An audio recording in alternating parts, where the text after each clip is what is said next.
So our next keynote speaker this morning is Dr. Marcela de Souza. Marcela is one of our 13 special delegates generously sponsored by the Department of Foreign Affairs and Trade to share their extensive knowledge and experience with all of us, as well as hopefully increasing their networks and advancing their professional skills for the benefit of their rivers at home. Dr. de Souza is Director of the Watershed Organisation Trust's Centre for Resilience Studies in India and was Executive Director of the Watershed Organisation Trust from 2006 until March this year. But this has not always been Marcela's career choice. She is a medical doctor by trade and a Takemi Fellow of the Harvard School of Public Health. But she spent 6 years in rural communities in Peru, working in preventative and community health. And she began to see the links between the community health and the health of the environment. So she joined the Watershed Organisation Trust in 1995 as coordinator for the women's promotion in the bilateral Indo-German Watershed Development Programme. As Executive Director, she initiated a project on climate change adaptation in semi-arid regions in 3 states of India. This led to the establishment of the Centre for Resilience Studies, and this focuses on transdisciplinary research around policy, practitioners and the farming community. So please welcome Marcela. Can our rivers flow again?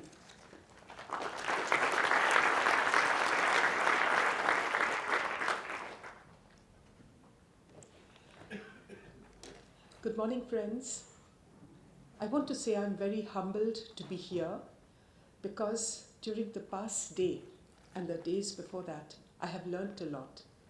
I'm grateful to the department for the DAFT, sorry I don't remember it fully, for inviting me to this and giving me the opportunity of learning a lot from you.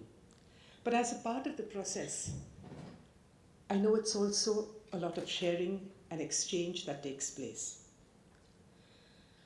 This morning, I will talk to you about a question I asked myself. Are rivers in India, can they flow again? When I was invited to be a keynote speaker, I was taken aback because the first question I asked myself is, in India, where are our rivers? What is the quality of the rivers we have? And what is it I can talk about? However, as I reflected about it, more and more I realized that, well, I do have a story to tell. And so that is the reason why I accepted to be here.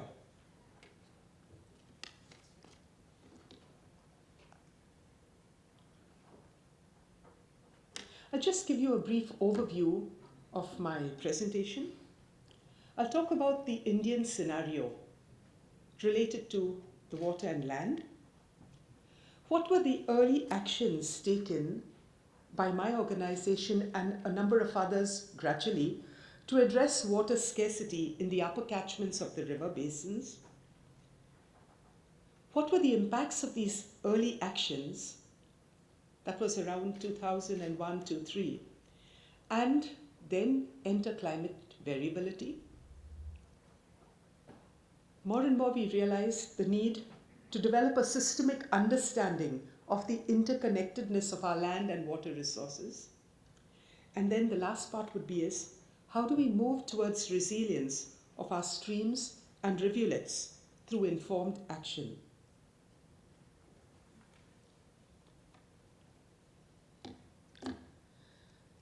Let me begin with a picture of the river basins.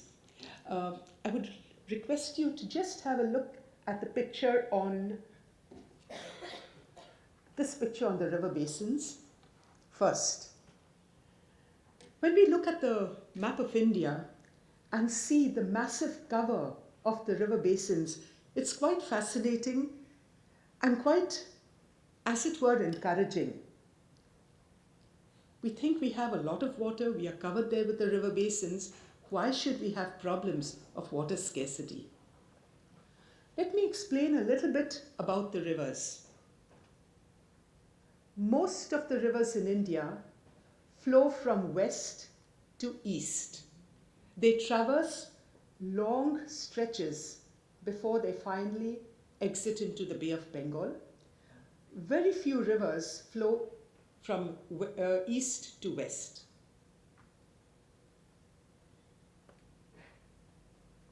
Now let's look at this picture.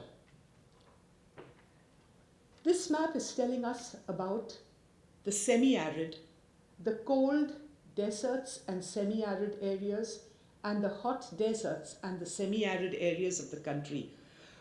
I couldn't get a picture that includes the part of the dry subhumid area. Now it is the semi-arid, the arid, and the dry subhumid area which together form approximately 69% of India's total geographic area. As I talk about this, there is another story that comes to me.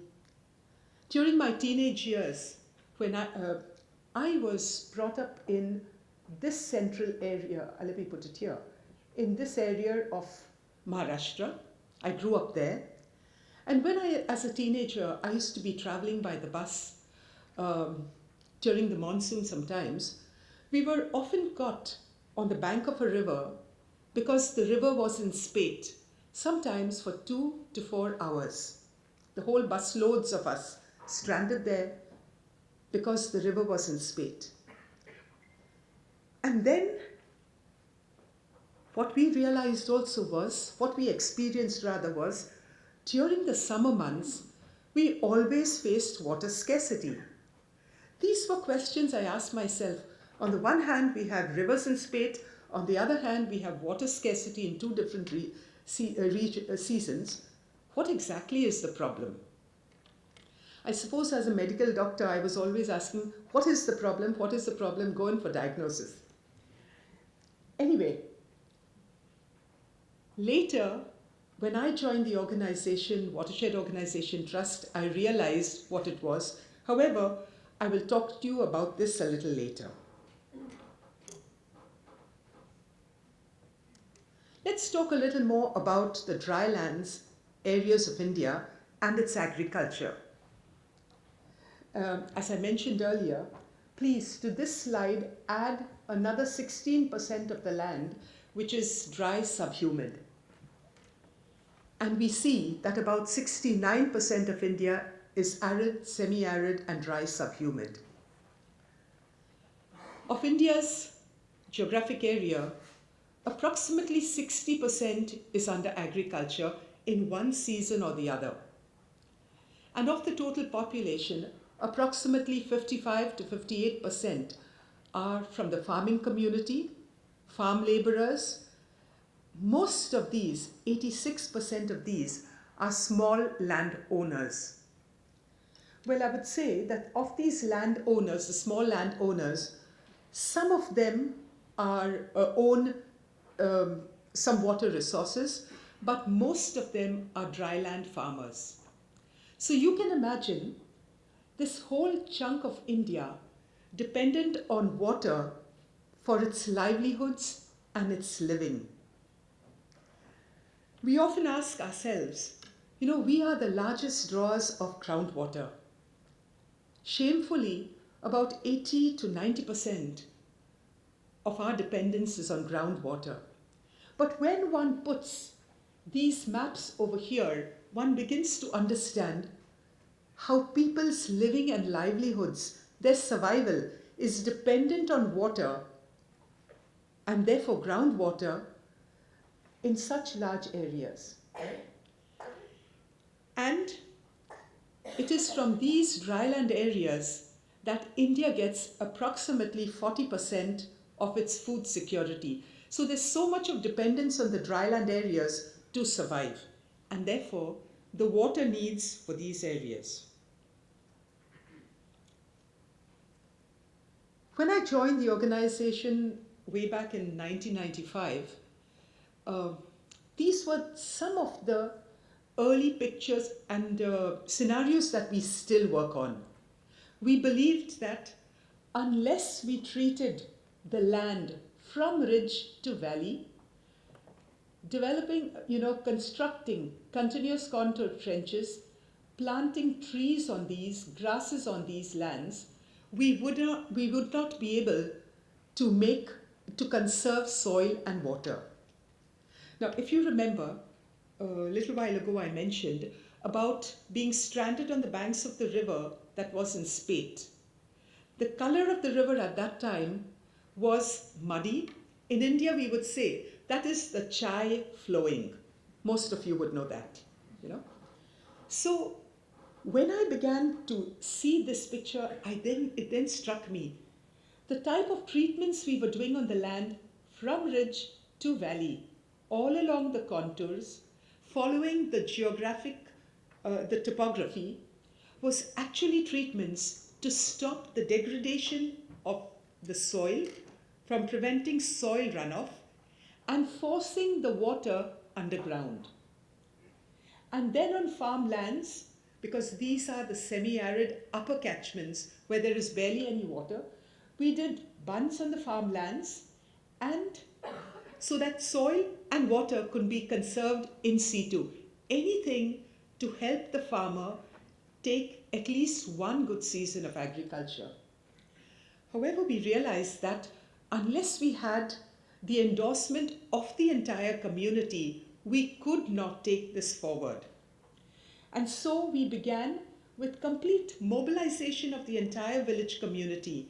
They had to be the leaders under guidance of with the technical guidance.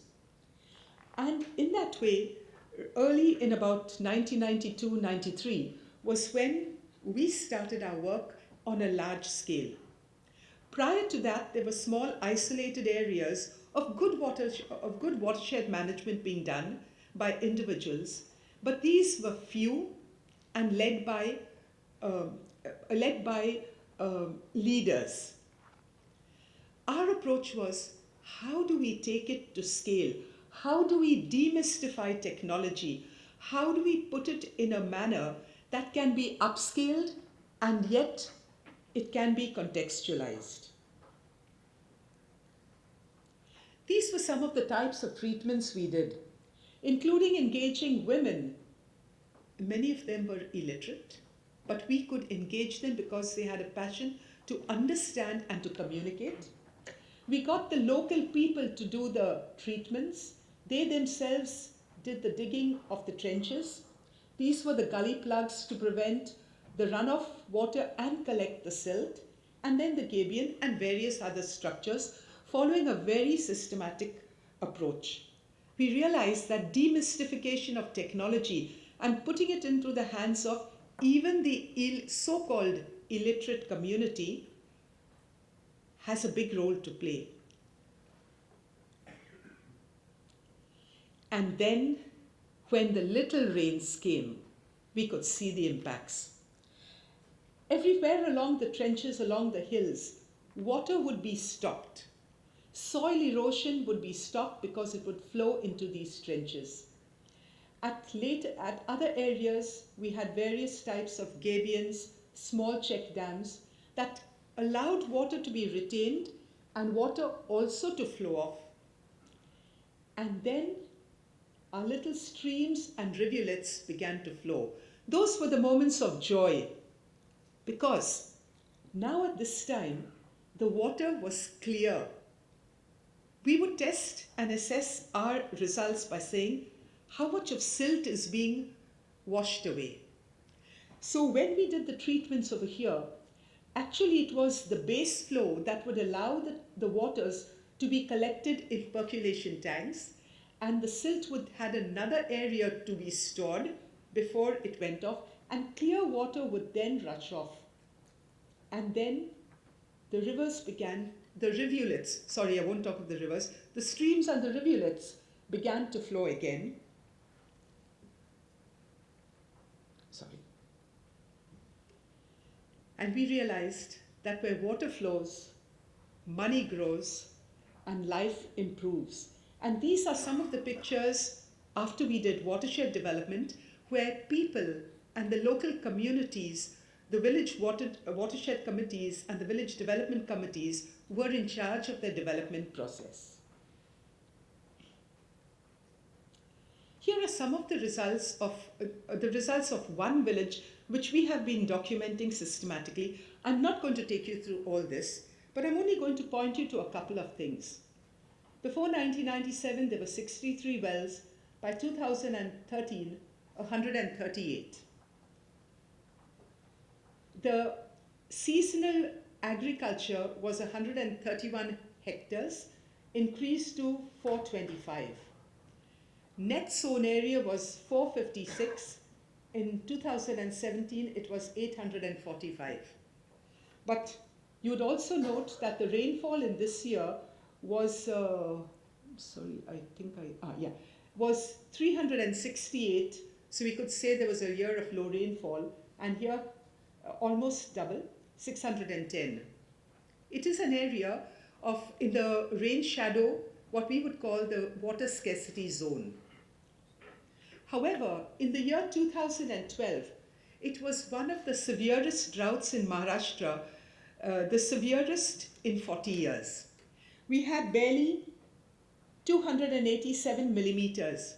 But of the 287 millimeters, there was barely any rainfall that could be soaked into the ground. We were not able to capture it because, as the villagers said, the rain barely wet the clothing. And yet in that amount of rainfall, the farmers had taken 318 hectares under agriculture, and they cultivated 24 varieties.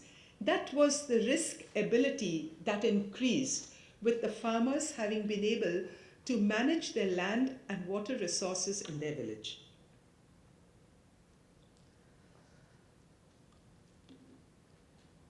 Around the time 2001 to 2003 was a defining period for us. It was approximately 10 years since 8 to 10 years since we started the work. I then decided it was time we actually assess what was happening. As in the previous slide you saw, we had very good results. We were patting ourselves on the back.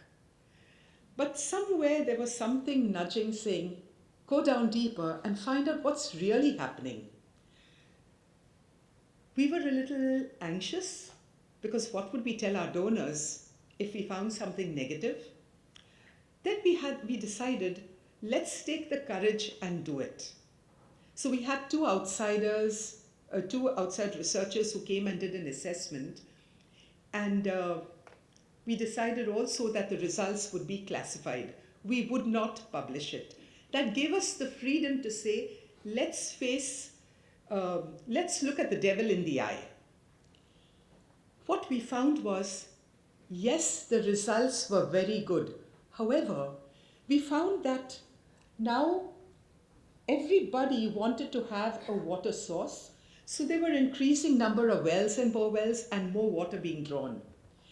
We found that agriculture was increasing, and they were moving into intensive agriculture, into cash crops, and cash crops often which were not local to the region, and they were dependent heavily on chemicals.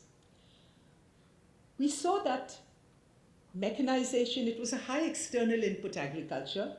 It improved the standard of living.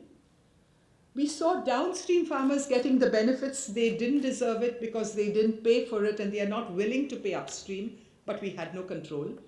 What we also saw was there was some marginalization between the communities who did not have a water resource and who had it. So when we looked at all these changes, we said, if we want to be true to ourselves and to really look at sustainability, let's make the changes we require. So we came up with an approach called the Vasundhara approach. I won't go into the details, which we started applying in 2004-05, worked out methodologies and technologies to address it, applied it in a number of villages, and we were so happy that in 2009, we won the Kyoto World Water Grand Prize for bridging the water divides. That gave us a lot of courage to say, let's not be afraid of things that do not work. We didn't call them failures. We said things that do not work. It gives us opportunity to see how do we plug the gaps, how do we make changes, how do we adapt to the changing scenarios. Simultaneously, at that same period, we noticed some strange observations. For 3 consecutive years in a particular district, it's in the rain shadow, we had drought-like situations. I won't call it drought because it's only the government who could declare the drought, but we found drought-like situations because we had rain gauges in the village. Later, and that was the first time we said something is happening, we need to keep a check on what's happening. In the course of the years that passed, we saw that monsoons were getting delayed. There were prolonged dry spells between rainy days, sometimes as long as 53 rainy days. We've been keeping track of this. High intensity, short duration rainfall. The monsoon onset was shifting from early June, not just late July, it went on to late August, sometimes beginning late in September, with a whole agriculture season lost. And that's when we realized we can't keep quiet. We need to look into what's actually happening.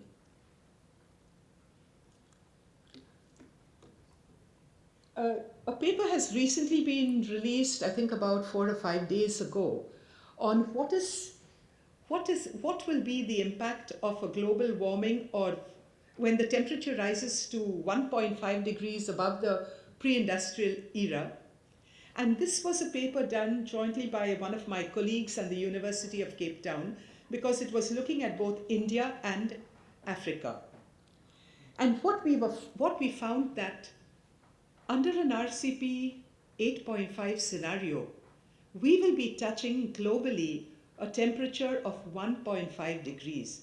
And our question was, what will this mean for us in the hotspots of climate change? What it showed us was that some of the areas, some of the states will have temperature which is less than 0.5, but there are many other states which are going to have more than 1.5, and that's where we fall in. So this sort of a study has been very important for us, because we realize we need to look at what is going to be projected and what's likely to happen. How do we prepare in anticipation for it? Another scenario we looked at, we were very comfortable with, okay, these are the fixed areas of semi-arids and the drylands. And then a recent study has shown us that between the periods of 1951 and 85 and the second period of 86 to 2005, there has been a 10% increase in the semi-arid areas of India. And a 10% is a huge area, which it was found that these areas will have reduced precipitation, but the evapotranspiration is going to be higher. What will this mean for the streams and rivers and the waters of the Indian subcontinent? There were some of the questions we asked ourselves. Well, it's very easy to put the blame on the climate, and then we do nothing about it because that's a scapegoat. But we asked ourselves, how much of this is really anthropogenic? Probably most of it. We need to look back. We have still studies to do to understand how do we make changes on the, from those aspects which are within our grasp. Now, when we put this scenario of the temperature changes and superimpose it over the river basins, what is that going to mean for us? And this is where we start getting a little more alert. We need to take all these various factors into consideration. Before going, I want to tell you another little story. Why did we, as a practitioner organization developing methodologies for large-scale application, why did we get into looking at research, understanding research? It was that period when we started our critical analysis of ourselves, when we said, it's time we start understanding what is happening, because all geographies are not similar. We cannot have one master cast to fit all scenarios. We needed to look at the different agroecological zones, the river basins, the hydrology, the geology, to make appropriate responses. And that was when we started, in a very tiny way, our Water Center for Resilience Studies. And now we find that these studies are to help us reach out to communities, reach out to other practitioners, because everybody cannot do it. But it is also helping us to understand what are the major sectors in the country, the water, the agriculture, the various departments which look at macro level research and meso level research that cannot make sense on the ground. So our intermediary role has a way of synthesizing what's happening, drawing on from their strengths and studies, and bringing all this to make sense to people on the ground, because our particular strength is the last mile connectivity.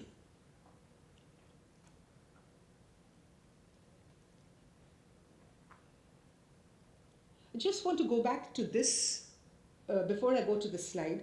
I'm not now going to focus on this one river basin, the Godavari Basin. And it is in this basin that we have a large area of our interventions, although we are working in upper catchments in many other areas.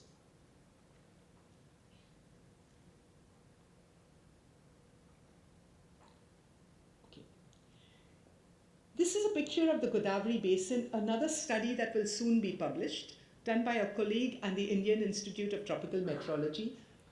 We don't have experts, but we draw on expertise from all the institutes, because that's the only way in which we can be meaningful. So what we have found in this particular study is, while the simple daily minimum rainfall appears to have increased, you can see the difference in the 1901 to 83 scenario and 84 to 2015.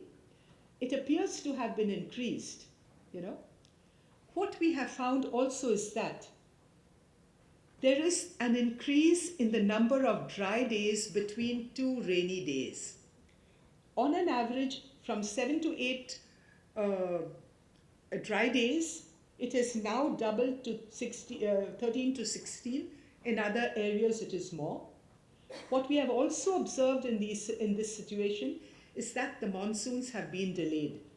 So we cannot just say the rainfall is going to be higher, but we have to look at so many other factors that actually affect the farmers. I'm now going to focus a little bit more on this catchment in my first set of slides. It is a tiny little tributary that goes into the Godavari, the Mulla-Pravara Basin over here. And a little later, I will talk about this one, which is a part of the Purna Basin, which again is in the upper catchment. We look to see what is happening to the land use, land cover changes, and how does this affect our rivers, the Mulla-Pravara River. So here we look at the scenario of 1991 as against the scenario of 2016. We have the rainfall, which was good. This was a year, 2 consecutive years of lower rainfall. But what did we find in this? That agriculture had increased by almost 100%. More and more land was converted, maybe from forests and maybe even pasture lands, was being converted into agriculture land. There was a shift from subsistence farming and food crops to cash crops. So definitely a dependence on water. An increase in area under horticulture. Just look at this whole area where horticulture had increased, because some farmers got good results, all the rest of the farmers moved into pomegranate cultivation in the area. And then we were startled to know that the water spread area from 91 to 2016 had decreased by 55.8 kilometers square. We would not have understood this had we not done this study. You can see here patches of the river still flowing. We don't find the river. Most of it is being sucked out because of the water needed. Okay. We also looked at the water quality because if farmers were going into intensive agriculture, definitely there was a lot of use of chemicals, and that's what we found.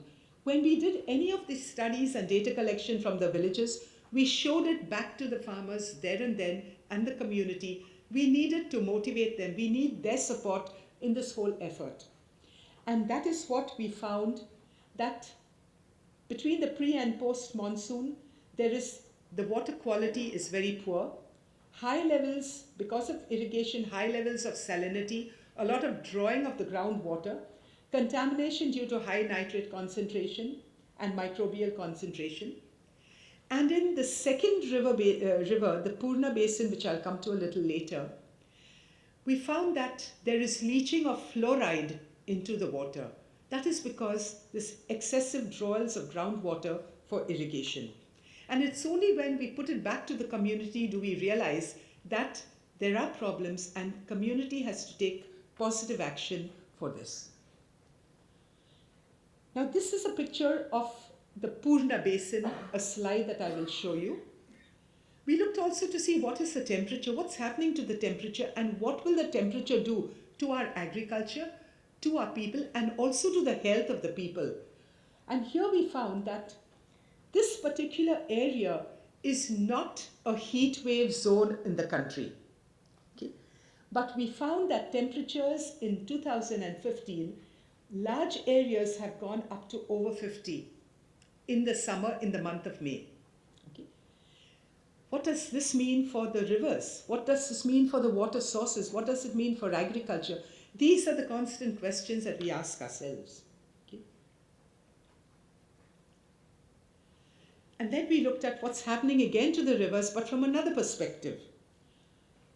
The same block, which has about 156 villages. These are areas where the well depth is going to 31 or more meters. These are areas where the depths of the wells are much shallower, but probably these are the areas which don't have much water. And here we have a river stream passing. So probably it is the soft alluvials which are encouraging the farmers to draw more water, and a lot more water being drawn in that area.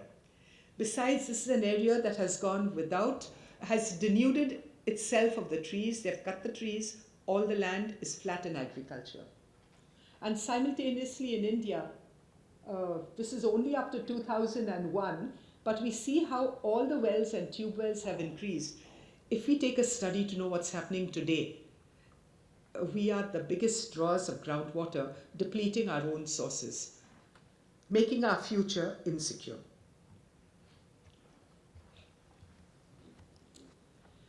When we started looking at all these scenarios, we realized that if we have to work towards sustainability, we necessarily need to have a systemic approach to it. We need to know what are the forward-backward linkages. Most of the time, the approach, when we've approached many of the donors and even sometimes government and others, they said, we have this problem. What is the solution to this? And it's always a linear response. With the result, we find that in these linear responses, without taking the entire interconnectedness into pictures, we have been making serious mistakes, sometimes irreversible. And therefore we said, let's understand what is happening with this in a climate change scenario of 1.5 and the various climate changes. What is going to happen to our rivers and streams? What will happen to the surface and groundwater and its soil health and the erosion that takes place? This was a slide we developed during a conference we organized last year just before the IPCC report was declared, was put out, and we brought different scientists from government and others to come and think with us what could happen. And we also wanted to mobilize them to think, let's think systems.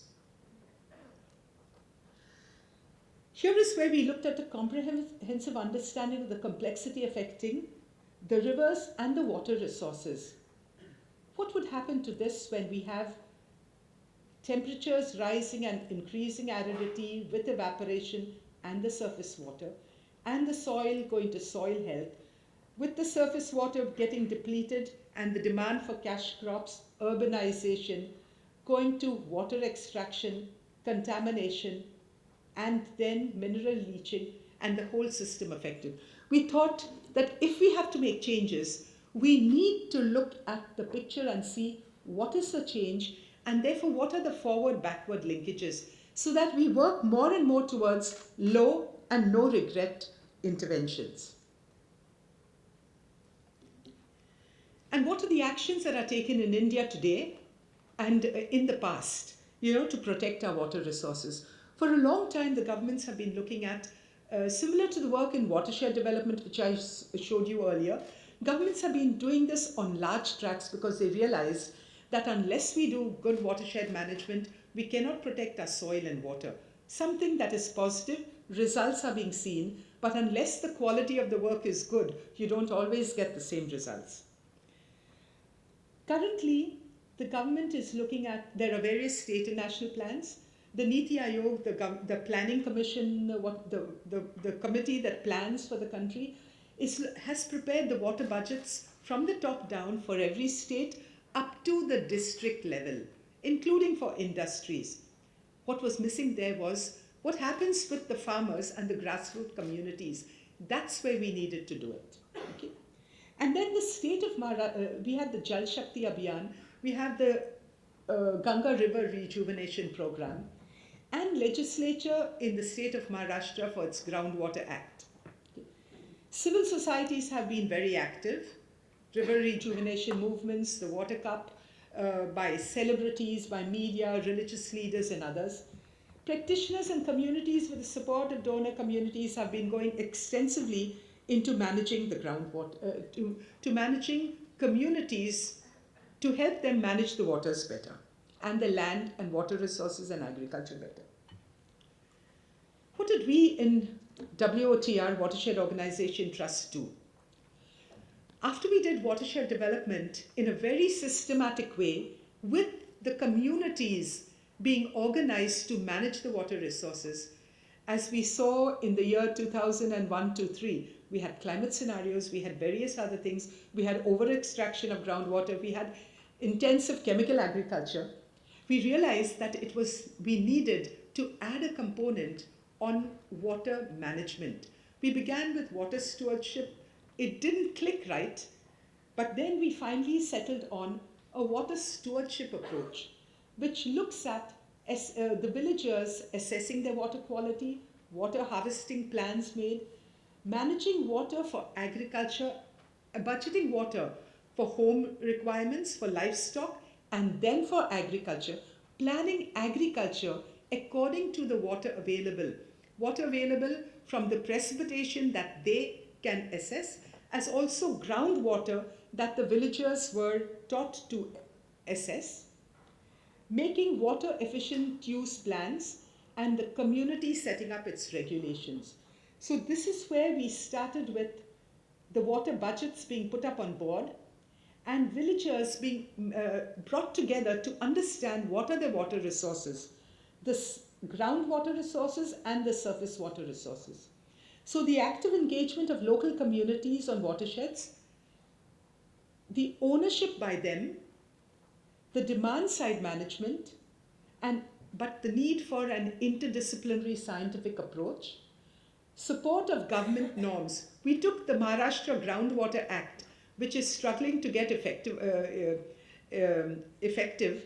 We took it to see how could we make it work, because we realized that we could provide inputs into how to make it functional and what works and what doesn't work. What was most important was regular monitoring. We realized a lot that without regular monitoring, we were getting stuck. Good ideas were stopping by the way. We could not see the results. So regular monitoring was a good learning. So this is where we saw we need to have a constant interaction. We did not just do this in 1 and 2 villages. We did this in clusters of villages. So we have sometimes about 5 to 6 villages, 14 villages, depending on the aquifers, depending on the water resources, and sometimes 20 to 25 villages coming together, or even a block of villages coming together, bringing the stakeholders at the different levels. Yeah.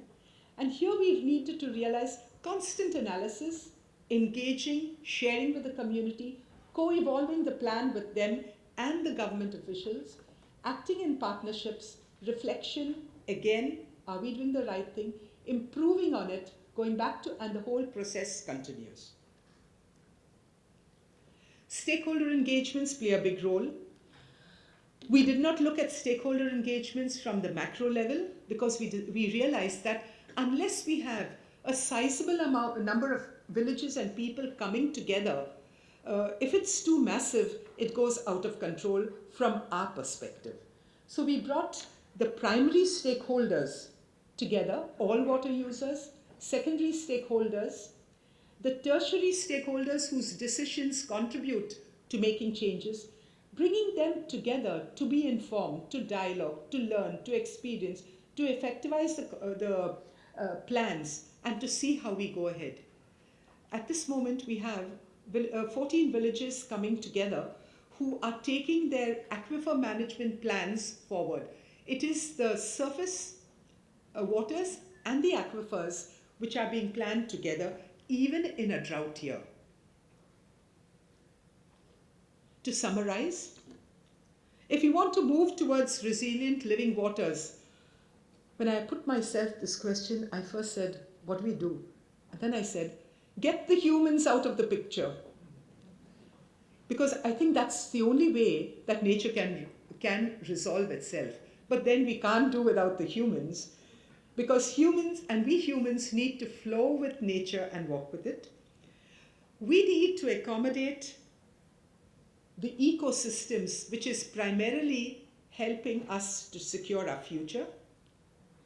We need to ensure that the living and livelihoods of the humans in the particular geographies are met, because without this, we cannot think of people managing water resources well, which includes industry, livelihoods, religious and cultural factors, as also aesthetics. We find a lot of the urban people wanting to run to the green areas, to the water resources. They need it. They need the peace of mind. They need the quiet, the relaxation. And we need our water resources for tomorrow. But consistently, we need to adapt to climate change. While on the one hand, we work towards mitigation, for us in the semi-arids, if we want our streams and rivulets to flow, we need to constantly adapt to climate change. So adaptation has to become a way of life. We need to constantly experiment and see what works, how it works. We need to understand it comprehensively and interdisciplinary. We need to look at basinal, sub-basinal, and the watershed approach across all sectors, all actors, and across scales, and the governance mechanism at every level. What we are now trying out at this moment, also just testing out the water governance standards for rural areas, because unless we make that happen, we cannot be sure of the water resources for living and livelihoods. We cannot be sure that our streams and rivulets will continue to flow. Thank you.